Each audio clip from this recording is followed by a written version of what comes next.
अलिबाग जिल्हा शासकीय रुग्णालयातील दुरवस्थेविरोधात आता लोकप्रतिनिधी थेट मैदानात उतरले. अलिबाग जिल्हा रुग्णालयातील अस्वच्छता आणि रुग्णांच्या हाल अपेष्टांवर नगराध्यक्षा अक्षया नाईक यांनी अत्यंत आक्रमक भूमिका घेतली आहे. अक्षया नाईक यांनी ज्येष्ठ नगरसेवक आणि सहकाऱ्यांसह थेट रुग्णालयात धडक मारत विविध वॉर्ड, बाथरूम आणि इतर विभागांची पाहणी केली. रुग्णालयातील विदारक चित्र पाहून त्यांनी उपस्थित वैद्यकीय अधिकाऱ्यांना चांगलंच धारेवर धरलं.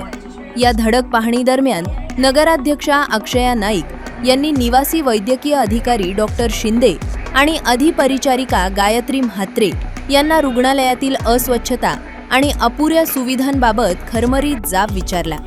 रुग्णालयातील सर्व त्रुटी 15 दिवसात दूर करून सुविधांमध्ये सुधारणा करा, अन्यथा नागरिकांसह तीव्र आंदोलन छेडण्यात येईल, असा थेट आणि कडक इशारा नगराध्यक्षांनी प्रशासनाला दिलाय.